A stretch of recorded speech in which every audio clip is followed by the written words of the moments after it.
Hello, welcome, beautiful minds, curious souls, and all of you who just want a little bit more flair in life. If you're a young person starting out this journey, a young adult trying to make your mark, or just someone young at heart wanting to live your best life, welcome to Becoming Me, a podcast where we'd like to explore the world around us, to dive into topics that generally may not be spoken, or just explore the way we think. And today's episode is something I hold dear to heart. That is bilingual being a superpower. Now, obviously, we've heard people around us say, "Do you speak another language? Wow!" But what does that really mean? Is it something overrated? And to help me on this discussion, I have my lovely colleague with me, Roshen. Right. So, Roshen, are you excited for today's talk? Hi there. Hi, Susan. Hi. Okay. So, Roshen, I do know that you are bilingual. Yes. You speak Sinhala, English, anything else? Hindi. Oh, Yeah. wow. Wow. See, I'm doing it myself. Wow. Can you remember what was the first word you learned to speak in probably Hindi?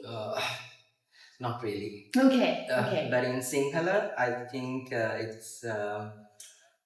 Oh no, not in Sinhala. English. Okay. Yes. So in English, I think it's apple. Wow, okay. All right. Yeah. Now, Roshan, that is an experience that I really cannot relate to because I cannot remember what is the first word I learned to speak in another language because I think at home we used to have like predominantly our parents spoke to us in English, but there was a lot of Tamil in the background, and then living in Sri Lanka, we had a lot of Sinhala around us as well. So I really can't recall what is the first word I learned in another language. But I mean, coming back to that, where I said that we spoke in English, but there were multiple languages around our neighborhood. Can you just tell me about that? What are the languages you spoke growing up, and what were the language you were exposed to? So I was exposed to Sinhala, of course, that's my mother tongue, and English. All right. Okay. Along with Tamil, I guess. All right. A little bit of Tamil and Okay. Hindi from the dramas. Right. So there was this early exposure to several languages. Yes. Can you recall how far back this was? How young were you when you had this exposure? Probably before kindergarten, I guess. Wow. For English. Wow. Yes. Okay. So, something that I feel very drawn towards is, did you ever feel cooler or smarter because you had one more language in your cap, per se? Yes. Okay. And how was that? Could you just tell us a bit more about it? It was so in school. So there are like English language competitions. So when you go for them, you get the place, and it feels amazing. Right. So obviously it feels cool. Right. To, Okay. Yeah. That's understandable. For me, I mean, personally, it was kind of a mixed emotion because we spoke a lot of English at home at the expense of me not really being very confident in my mother tongue. Okay. So while I did realize that I did have an edge over the others because I spoke English, I think I was neutralized and humbled because I couldn't really speak in my mother tongue so well, right? So yeah, I think that is it's a confidence. So maybe like young learners, you might be wondering why your parents are sending you off for tuition for English classes right after this. But like you have it, what Roshan said, it makes you feel a lot more confident, when you can speak in another language. Yeah. Was it easier for you, Roshan, to pick up English and then later on in Hindi, or did you find it difficult picking up multiple languages as a kid? Not really, because I was always interested in. Right. Yes. Right. Okay. I always loved learning English and Hindi. Okay. Yes. And why was this interest? What sparked this interest? English, I think because of the movies, I guess. Right. Yes. Right. Okay. So and it's easier to learn other languages. That's a plus for that. Right. Yeah. I think that's something that we really don't think. No, we don't think about the interest when it comes to learning. And if you're interested in the power things like movies and pop culture. I mean, talking of which, Korean pop culture. I mean, I'm sure you and I can both at least say 2 or 3 words in Korean because of it, which is something that I think we also need to take on board. Me being an ESL teacher, we kind of look at language learning very strategically, but we don't think that simple exposure to fun things can actually help in this journey. That being said, Rochelle, I mean, I know that you're a young man who does quite a lot, right? And you are very tech savvy as well. Yes. So, has this helped you in your journey with learning multiple languages? How has AI or technology helped you in this journey? So, as a Gen Z, we have this app called, not as a Gen Z, not as a Gen Z, but in general, we have this app called Duolingo, right, where we can learn other languages, and it's really easy and accessible.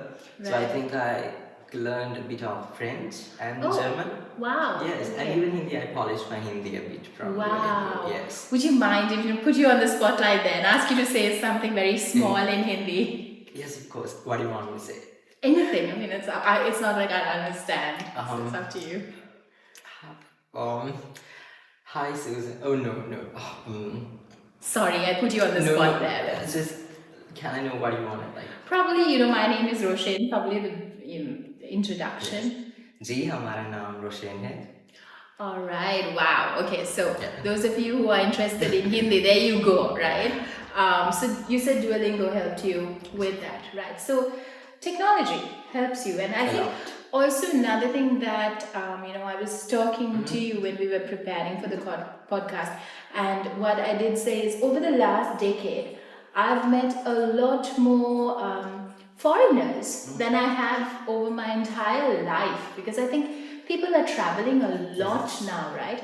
And that helps with a bit of the exposure as well, isn't it? Yes. Like, have you ever probably encountered maybe someone from a... Okay, I have this one share experience where I was traveling to Nigambo. Okay. And I had this foreigner who sat next to me in the bus. Okay. So I think he was looking for a church in that area. So he couldn't really speak Sinhala or English. Right. And he mentioned that he was from Delhi. So so I started talking to him and I showed him the way in Hindi. Right. That would have been like a super moment for you, right? Can I just ask you, like, if you could just dig into that memory? How did this person's face change when you spoke to him in Hindi? He was really excited. Right. That moment, right? Yes. I had a similar, like a smaller experience of this, because a couple of days back I was in Jaffna, and there's this lovely thing happening where there are children from the university in Jaffna who are taking up part-time jobs. So there were quite a few students who were Sinhala speaking, and they've taken up jobs, and the Tamil is like really good. And I think because of the way I pronounce, he figured out that I could speak probably Sinhala, and then the minute I started speaking Sinhala, that face, they just changed. You're like, someone speaks in our tongue. Coming to that, does it help connecting with people when you know multiple languages, or is it something that's overrated, Roshen? No, I think it really helps. Okay. Yes. Okay. Why is that? Because you can connect with people and communicate, and I feel like language is meant for that, for communication.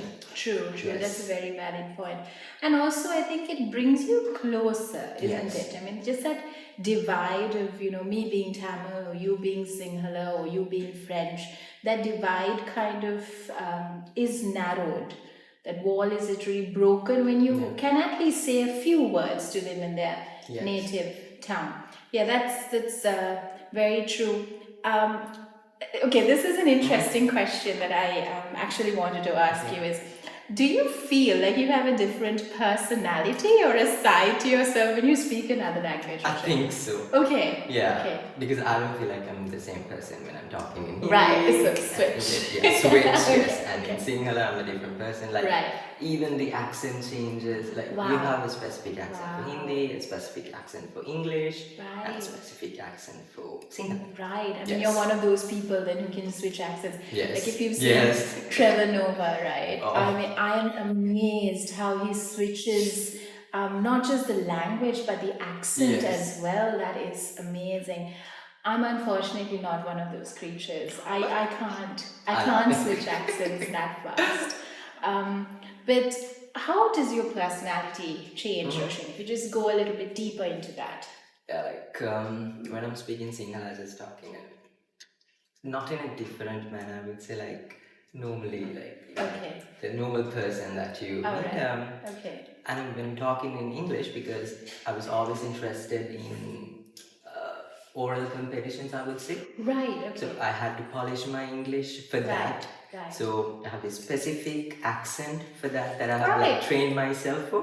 So I'm talking in that, So even when I'm like naturally like having a conversation with my friend, so like even with my family, my mother's like saying, why are you speaking like a news reader? Oh, okay. Yes. So I get that. Right. Yeah. Interesting. But I think personally for me, what happened is, well, though I can converse maybe in Sinhala and Tamil, I'm not really confident enough to read in these languages. But it kind of adds layer to, like for me personally, I feel it adds a layer to my personality because I'm able to connect with someone from a different language and hear their story. I mean, otherwise I would have had to rely on someone else to translate it, and it's just so much richer when you can hear their story and connect with them without having a third party there. So for me, I think that is the major shift in personality, but not so much of when I switch languages. I think maybe I'm old generation and you are younger, so you actually switch, but I don't. I'm very fossilized in who I am. So, if you could learn any language in the world, what language would it be, Roshen, and why? I think it's French Okay. or Spanish. French. I think it's French. Okay. Am I allowed to say this? Oh yeah, go ahead. I think it's because it's very sexy and very rosy. Right. Okay. So very appealing. Very appealing. Very appealing. Yes. All right. Okay. And That's very poetic. Okay. Yes. Interesting. So if I was to answer that for myself, it actually changes. Like, one day I'd feel I want to learn Chinese, another day I'd be like, no, wait, I want to know my mother tongue a lot better than what I do right now. So it actually changes with interests. But I think because of just how much this particular culture has had an impact on English, it probably would be maybe Italian, because there's so much in the world of education where we derive a lot of terms from Italian, so maybe that would have been a language. That's nice. Yeah. But I heard that it is quite a difficult one to pick up. Yeah. Do you think, Roshan, now we're talking about languages and helping us connect with people, and that being the core of why people should actually try to not probably, write poetry, but be able to express themselves in another language. Does this help heal divisions between, Sri Lanka, where we did have very nasty past based on language, right? Do you think learning a language would help bridge that divide and help people see the similarities in each other? I think it does, because it builds love, I guess. When you talk the other language of that particular person or the ethnicity, so I think it does. So I had this situation, so like my best friend is Tamil. Oh, so, wow. So she came back from Germany a few weeks ago. So I met her, and I was thinking while I was coming my way back home. so she can't speak much Sinhala. Oh, and she can speak Tamil, of course. So I can't speak Tamil. So I was like thinking all the way, like, what if she can't speak English also? Yeah. Like, how am I going to communicate with her? Like, yeah. So I think it does. It really does. Yeah. But that's an interesting point you bring, because a lot of people say that English is lingua franca, which is the language that connects, right? And for you and your best friend, where she speaks Tamil and you speak Sinhala, so English is sort of like the bridge between languages, right? And I think that was a vantage point for me, when I said that growing up, because of different reasons, we were exposed to a very English sort of dynamic at home. And for us, it felt that we were able to communicate across borders because we had this connective language. While, yes, personally, I feel I was at a disadvantage not being able to speak Tamil fluently, as maybe as confidently as I would have liked. I think, what you said, I need to appreciate the fact that we were brought up in a household where we communicated in English, so we were able to speak with both Sinhalese and Tamil speaking communities because of this bridging language. But I mean, it would help a lot more if you could actually speak to them in a mother tongue and not a connective language, which is something I think we need to really think about, isn't it? So this comes to my last question for today. Is being bilingual to you personally a skill, or would you consider it to be a superpower? I think both. Okay. A skill and a superpower. Okay. Yes. Okay. So, I think you don't really have to be perfect in that specific language, even your mother tongue. I feel like it's there for communication, like as a bridge to talk with the other person, to communicate. Like, you just have to go with the flow and to like build that connection. Yeah, very true. Yeah, it's there to communicate. So I feel like it's a skill and a superpower at the same time. All right. Wow. Well said, Roshen. Okay. So there you go. Whether you speak Sinhala, Tamil, English, French, or you're just learning to say hello in Japanese, whatever it is, I think that having another language, being able to communicate in multiple languages to, I think, a very basic level is always a skill that you'd want to have, because who knows, you may be asked to wear that cape and be a superhero at some point in life. So thank you very much for joining us, and I look forward to having all of you lovely people again with our next episode. So thank you. Thank you.